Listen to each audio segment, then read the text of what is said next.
Hi guys, welcome to our channel. उम्मीद करती हूँ आप सभी अच्छे होंगे।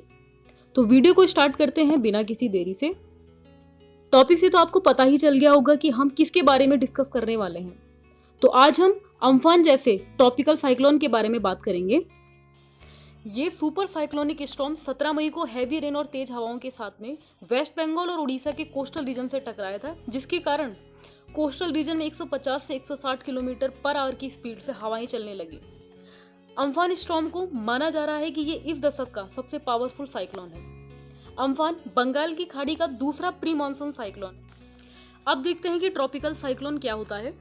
ऐसे साइक्लोन जो ट्रॉपिक ऑफ कैंसर यानी कि कर्क रेखा और ट्रॉपिक ऑफ कैप्रिकॉर्न यानी कि मकर रेखा के बीच में उत्पन्न होते हैं, उन्हें ट्रॉपिकल साइक्लोन कहा जाता है। ट्रॉपिकल साइक्लोन एक सर्कुलर स्टॉर्म होता है जो वार्म ट्रॉपिकल ओशन में 119 किलोमीटर पर आवर की स्पीड से या फिर इससे ज्यादा भी हो सकता है, जो तेज बारिश के साथ पैदा होता है। इससे काफी ज्यादा में नुकसान देखने को मिलता है। सबसे बड़ा नुकसान हवा से नहीं होता है, बल्कि जो तूफान बढ़ने लगता है, बाढ़ आती है और लैंडस्लाइड होती है या फिर बवंडर जैसी घटनाएं होती है, उससे सबसे ज्यादा नुकसान देखने को मिलता है। साइक्लोन बनते कैसे हैं उसके क्रॉस सेक्शन से समझ सकते हैं। साइक्लोन नॉर्मली ओशन में आता है। सूरज की गर्मी से जब समुद्र का पानी गर्म होने लग जाता है, जिससे कि वाटर वेपर बनने लगते हैं और जो आसपास की जो एयर होती है वो भी गर्म हो जाती है।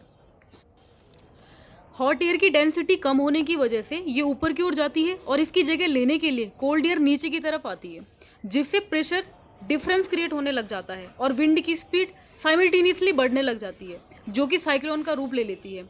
तो इस तरीके से आप देख सकते हैं साइक्लोन ऐसे आता है। अब ट्रॉपिकल साइक्लोन अम्फान के भारत पर क्या इफेक्ट पड़ रहे हैं उसके बारे में देखते हैं। जैसा कि आप सब लोग ये बात जानते होंगे कि भारत की जो कोस्टल लाइन है वो लगभग 7,516 किलोमीटर के आसपास है, जिसमें से लगभग 10% भाग साइक्लोन के इफेक्ट में आता रहता है। भारत के लगभग 13 स्टेट और यूनियन टेरिटरीज के लगभग 84 डिस्ट्रिक्ट चक्रवात में प्रभावित होते हैं। ईस्टर्न कोस्टल रीजन से आंध्र प्रदेश, उड़ीसा, तमिलनाडु, वेस्ट बंगाल और यूनियन टेरिटरी पुदुचेरी, और अगर हम वेस्ट कोस्टल रीजन की बात करें तो वहां से गुजरात में सबसे ज्यादा इफेक्ट देखे जाते हैं साइक्लोन के। हालांकि ईस्ट और वेस्ट दोनों ही कोस्टल रीजन से साइक्लोन आता है, पर सबसे ज्यादा ईस्ट कोस्टल रीजन को नुकसान होता है। अब इसका रीजन जान लेते हैं। ट्रॉपिकल साइक्लोन के लिए 28 डिग्री सेंटीग्रेड को आइडियल टेम्परेचर माना जाता है, और जो बे ऑफ बंगाल है उसका जो ओशन टेम्परेचर है वो भी एक्जैक्ट 28 डिग्री सेंटीग्रेड के आसपास होता है। इसलिए जो साइक्लोन की उत्पत्ति होती है वो सबसे ज्यादा ईस्ट कोस्टल रीजन से ही होती है। ट्रॉपिकल साइक्लोन की नेमिंग कैसे की जाती है। विश्व में प्रत्येक ओशन एरिया में होने वाले साइक्लोन का नाम उसके जो क्षेत्र विशेष का मेट्रोलॉजिकल डिपार्टमेंट होता है उसके द्वारा की जाती है। दुनिया में 6 रीजनल मेट्रोलॉजिकल डिपार्टमेंट है, जिसमें से IMD यानी कि इंडियन मेट्रोलॉजिकल डिपार्टमेंट भी एक है। इंडियन मेट्रोलॉजिकल डिपार्टमेंट में 13 देश शामिल है और ये सारे देश मिलकर के ट्रॉपिकल साइक्लोन के नामों के सुझाव देते हैं।